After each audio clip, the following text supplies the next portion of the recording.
All right, all right, all right. Thank you so much for tuning in. Y'all, when I tell you I'm getting my paradise stuff out, I'm getting my paradise stuff out. So listen, as you all are coming in, if you're liking what you see, make sure that you hit that like button and make sure you subscribe. And once you subscribe, you'll be open to all the movies and television series that I have done on this channel. Now, on my other channel, Pam Entertainment TV, I have more movies and television series that I have reviewed. Uh, they're going to stay on that channel. So if you want to see the stuff that I have already reviewed, you can definitely go and check that out. But moving forward, everything else is going to be over here on this channel. Y'all, when I tell you Paradise, I am loving this show. I am absolutely loving this show. There is so much going on. There's plot after plot. Things are making a little bit more sense. I even had to go back and watch some of the episodes of, not all of it, but just had to refresh my memory about who is this person and what is going on. But all roads to me are leading to Colorado. Everybody in the known world up top is trying to get to Colorado because everybody understands and knows that there is a bunker there. What they don't realize is everybody can't fit in the bunker. Instead of trying to run to the bunker, they need to be trying to huddle together and do what they need to do. But it's interesting the mindset how instead of making do with what you have and creating a new world or everything like that, everybody wants to go back to how it was. So here we are in season 2, episode 3, Another Day in Paradise. Now, we are back in the bunker with all the stunt shows and shenanigans that are going down in this bunker. Because remember, there have been bodies dropping. You remember the first president, Cal, was murdered. And then other people were subsequently murdered.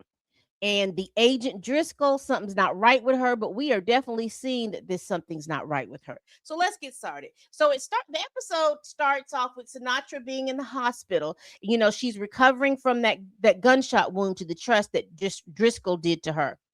And she's having dreams about how she created paradise while she sleeps. Now, it's my understanding after I read my notes, I'm going to be skipping along some of this stuff. I'm not going to go over everything. I'm just going to lightly recap this. Uh, she has been in a comatose state for about a month. So Bain is president. Uh, he took over when Cal was killed, and I guess when Sinatra had been shot. Jeremy is running around trying to make the world a better place for him and his cohorts. Uh, so there is some kind of little game that they're playing. Not really a game, but Jeremy has recognized that people are going missing. Every time somebody speaks out about the government, those people go missing and they're sent to some kind of detention center. He doesn't know where it's at, but he knows that they're being sent to a detention center. So he's doing all that he can, I guess, to get sent to this detention center. And I don't know if people say, "Oh, well, he used to be the president's son. Maybe give him some grace."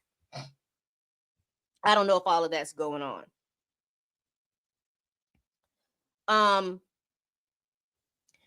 Jeremy and Presley, Xavier's daughter, has this little there are like book boxes where people can exchange books that they have read.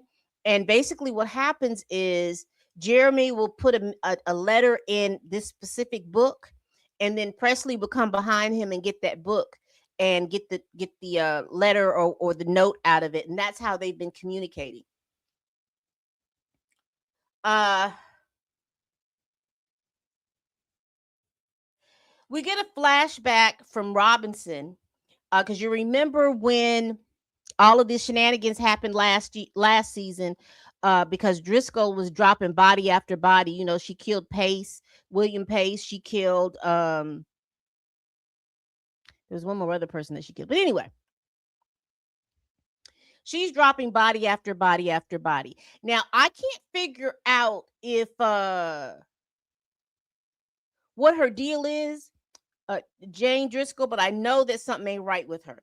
So Robinson, who's the black lady, the black who used to be Xavier's boss, she's been demoted to the chauffeur, because what happened is Xavier told them that they have a plan and that he wants, instead of Driscoll taking the responsibility for shooting Sinatra, Xavier is going to take the responsibility for that. So everybody in the town believes that Xavier was the one that pruned, I think, shot the president and did all this other stuff to him.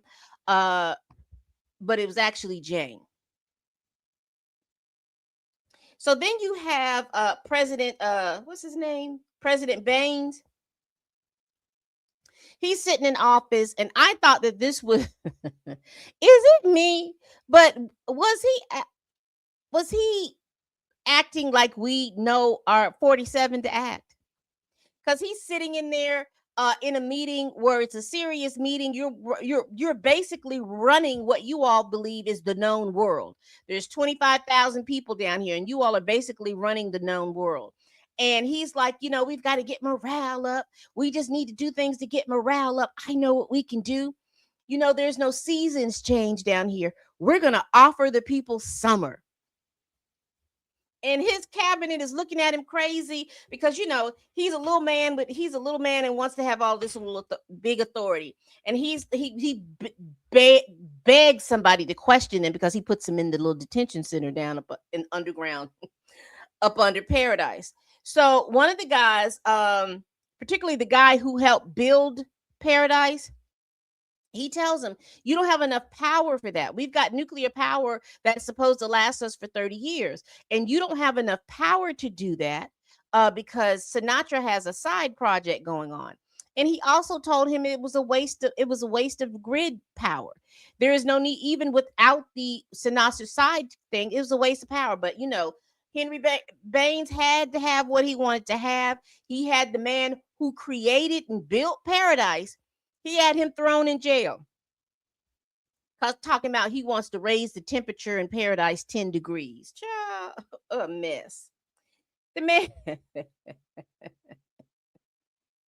President Baines said he wants to be alerted when Sinatra woke up, and the folks was like, she's been awake for 2 days. So now he wants a Sinatra question because he wants to know what her side project is. Now remember, she's been in a coma for a month. Now the one thing about Sinatra, I can't tell if she's faking or not, because that's one cool cucumber.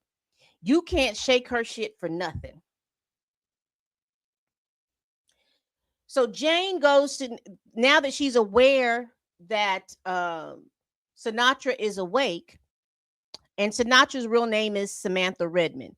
Now that she realizes that Sinatra is awake, she goes and she asks her, what do you remember about anything? And Sinatra is cool as a cucumber. She says, I don't remember anything. You tell me what happened. And Jane is like, because she's cuckoo for Cocoa Puffs herself. She's like, I don't remember. If you remember anything, you let me know before you tell anybody else. So there's a little standoff going on there. Jane tells Sinatra that Xavier was the one that shot her and that she saved her, and the whole town knows that Jane saved her. Now, getting back to Robinson was demoted to her driver, and Hercules is the code name for President Bain. So the president asks Gabby Tarabi, who's the doctor who has been Sinatra's psychologist since her son died forever. He asked her to do the interrogation. So they come and get her out of her home. Sinatra is wobbling around the place. They get her and strap her to a lie detector test, and they have her in there taking this lie detector test. And Tarabi is pissed off, and the reason why Tarabi is pissed off because she believes that Sinatra should have trusted her with everything. But as you can see, she's just a power whore. She wants power wherever she feels like she can get it. And if she can't have the power, she wants to be seated next to power. So with the power changing to the president, she's fine with that. Again, they interrogate her. They ask Sinatra the questions. What project are you diverting power to? Sinatra doesn't say. She says she doesn't know. The lie detector says that she's telling the truth. The guy, you remember I told you, the guy that built the thing, he says if you increase the power by 10% or the temperature by 10%, thing, the whole power grid's going to go down. But the president wasn't caring about that. Let's see.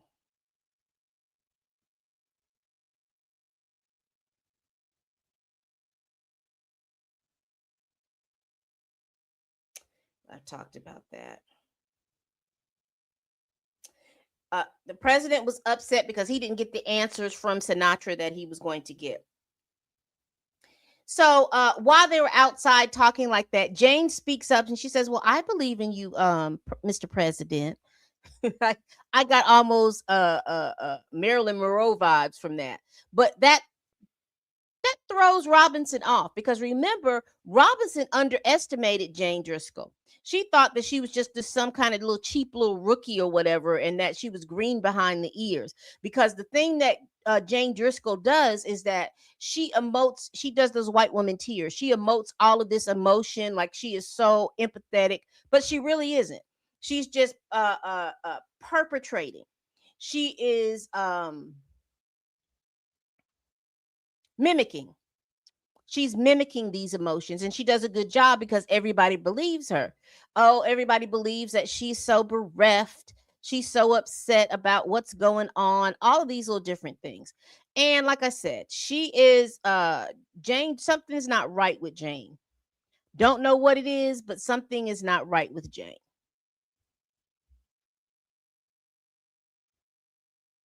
So then let's get into Sinatra's flashback scenes. But before we do that, Robinson, I wanted to really flash out that Robinson started to get real curious about Jane. Something's not right. So Robinson goes into the headquarters, I guess the Secret Service headquarters, and she pulls Driscoll file. Now, baby, I have never seen that. She's supposed to be a new recruit. Why is her file redacted the way it is? The only thing that I was able to glean is that she was dismissed from the CIA. She had multiple violations, and the straw that broke the camel's back was that she assaulted a senior officer. So then she switched over to the presidential detail, which is something because you have to pass a psychological test, but it doesn't. It appears that she has anger issues and problems. She flunked out of the CIA. You got to be cuckoo puff. They love cocoa puffs, but she must be cuckoo for cocoa puffs if she flunked out of the CIA. So Robinson is a little upset, and so Robinson then pulls Williams Pace's file because she's like something doesn't seem right because they said that he had committed he had pruned himself from the timeline. She goes to his home and the last person to see William alive was Jane Driscoll. She's the one that gives the account. And it's real flowery as you read it from the eyes of Robinson. So Robinson goes to his home because first of all, Jane says that he couldn't move, he didn't have the full range of motion in one of his arms. Well, if you don't have full range of motion in one of your arms, why do you have a weightlifting set? She says that he was so depressed and he was doing all this, but she found a wedding ring. He was going to ask somebody to marry him because he was dating Driscoll, if I'm not mistaken. So all these things are not lining up. And then it clicks in Robinson that Jane killed William, but she doesn't know why she killed him. So she gets on her device and asks for Driscoll's current location. And the other agent says, well, she's jogging with the president because, the president had to go jogging. Well, let me back up. You remember when they had the lie detector test? Sinatra says, because President Baines gets in her face and scream and hollers and argues and all this kind of stuff. And Jane says, "Oh my God, that man needs a breath mint." Keep that in mind. Let's go back to the flashbacks. So we flash. This is Sinatra's flashback. We flash back to a couple of years before the volcano explosion. Sinatra goes to Dr. Loud and they have a drink, and she impresses him by because the alcohol that they're drinking costs $85 a shot, and she bought the whole bottle. Um, she asks Dr. Louds what can they do to kind of help save the world, and he says you can't. There's nothing you can save. The only thing to do is build a hole and crawl in it. And she says that it's on her to-do list. He explains to her this cataclysmic event. I think he called it the Venus event or the Venus, whatever it was. But he basically said that on Venus, the caldera, which is a super volcano, erupted and it caused a global tsunami. He said the volcano erupted and spewed ash into the atmosphere. The ash covered over, was hanging in the atmosphere, and so it blocked the sun. And so once it blocks the sun, you'll get many, many years of when it's cold because you won't be able to feel the sun. The ash is going to dissipate and the weather is going to get much better. It's going to get warmer and all this other stuff. But that's really the calm before the storm because it's a second wave. Now the planet is trying to regulate itself. So it's going to get hot. And what happens is once it gets hot, the water in the oceans are going to evaporate. And once the waters in the ocean evaporate, all life on the planet is going to cease. And he says that that is what happened on Venus. And he believes that that's what's going to happen here. He says that even if you build that hole in the ground, like I said, you're going to have that hole in the ground. It'll last you maybe 20 or 30 years, but after a while, everything is going to cease. So the pressure. He says once the oceans evaporate, the pressure is going to start to build, and those who survive the first round won't survive the second round.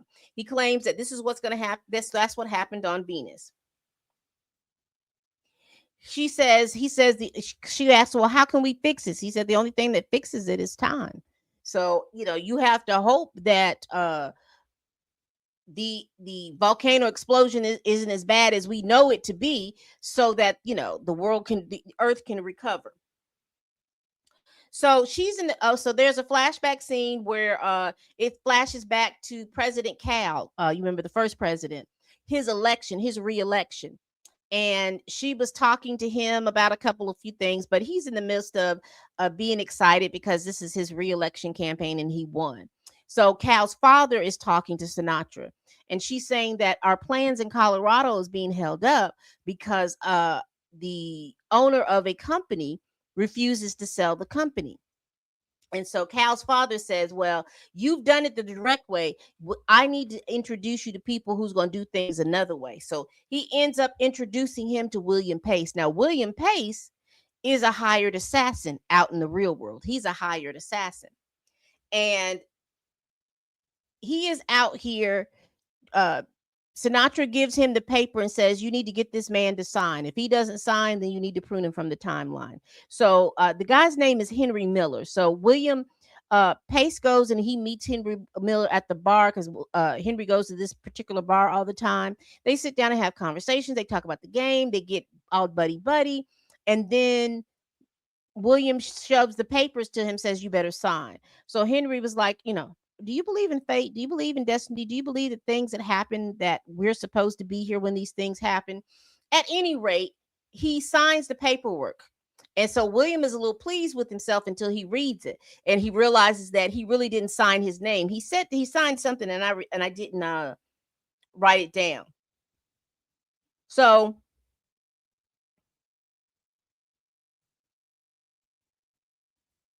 the thing that's interesting here is that while William is talking to Henry says his business partner is a kid. He says he teaches this particular class and the only person that understands it is this particular kid. And that he said he understood it to the point where he made him his business partner. So That's an interesting point because I want to get back to that. So now William is pissed off. He goes to Henry's home. He sees Henry on the porch. Henry just kind of nods and smiles at him. And then he goes back inside. So William goes through and he clears all the room and he ends up in the master bedroom. And there is Henry with his wife.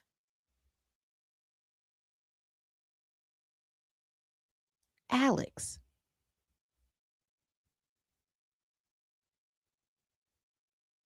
Okay, wait a minute. Henry's wife is named Alex. You remember those people who were at the went to Graceland with Annie?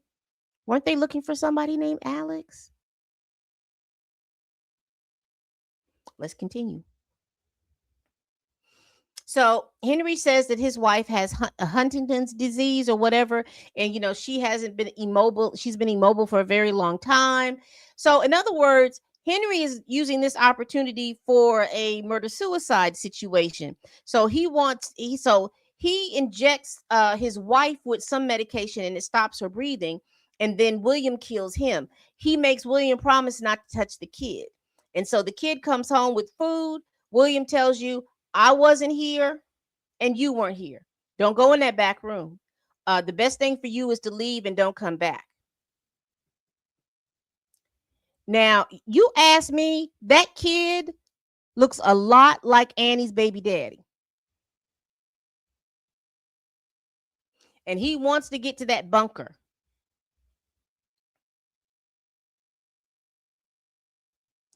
William meets with Sinatra and tells her it's done. He tells her, if you ever need me again, send me a picture and an address, but also tell me, and this is what I wrote down, if this is a person you want pruned from the timeline, all you have to tell me is he needs a breath mint. Remember, Sinatra said that in the interrogation room, and they had her strapped up to a lie detector test. But before we get to that, I do want to get to Gabby, the doctor. Gabby, anyway, the psychologist Gabby. Again, she wants to be at the seat of power so bad that she goes over to Sinatra's house and they sit down and talk and they reminisce because apparently Gabby has been with Sinatra since the beginning or the inception of this paradise place. And so she has been sitting at, she has been sitting in the room of billionaires helping make decisions. And so she feels like that is her place. She feels like Gabby is not, she feels as if Sinatra is not telling her something. So there is a picture that she has of her and Sinatra when they were younger. She put a bug in it.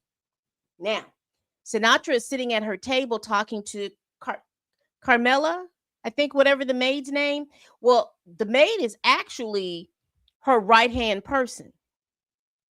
And she tells her whatever plans she got going on, she's telling Sinatra everything is still cool. We still moving, we still rocking with those plans. Now, the president wants to go jogging.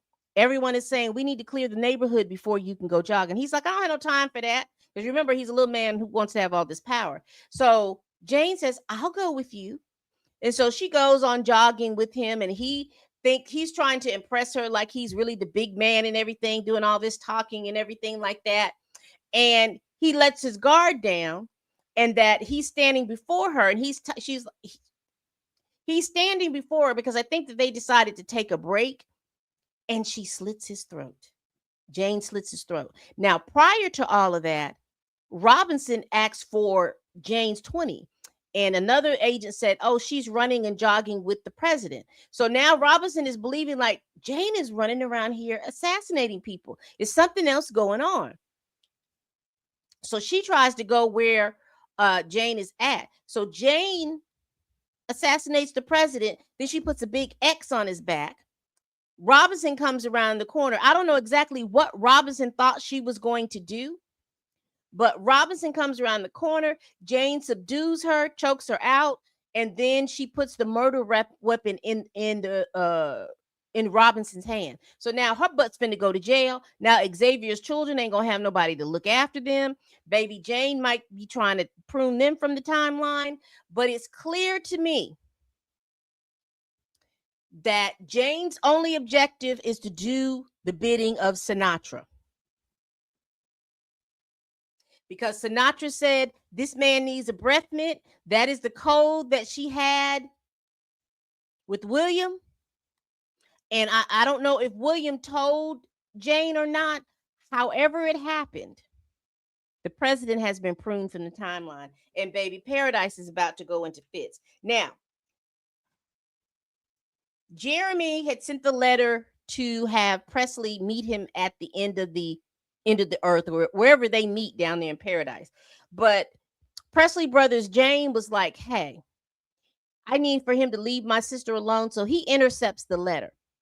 And he doesn't tell his sister till about an hour after their meetup spot. He tells her, well, y'all are supposed to meet, but I intercepted the letter because you're the only person I have. We don't have mom anymore. We don't have dad. You're the only person I have, and I don't want anything to happen to you. And Presley's like, oh, okay. And I hope Presley understands that this is serious. People are getting pruned from the timeline, and her dipping her nose into everything is going to mess her up. So she went to the edge of the world to find Jeremy.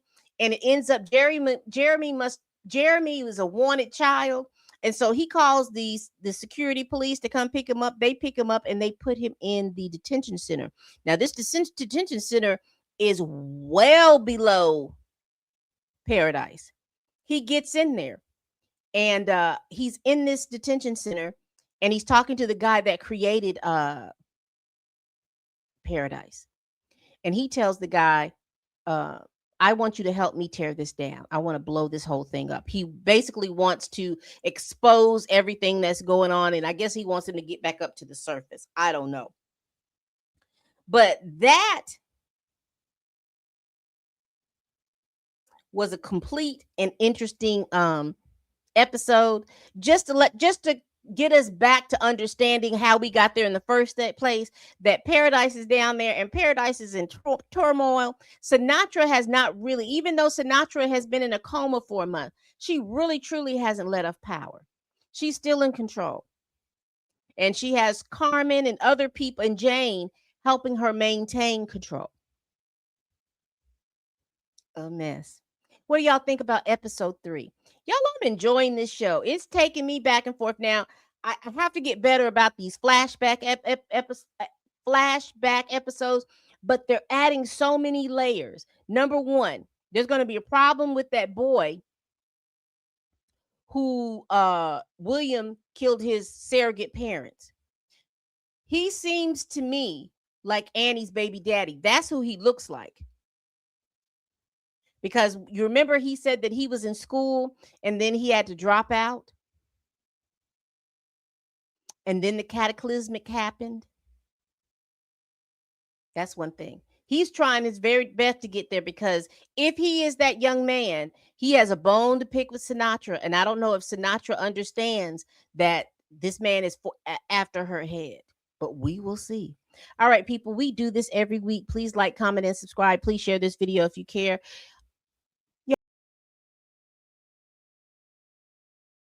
That you can't stand, and I'm over here making these videos. And as always, people, bye-bye.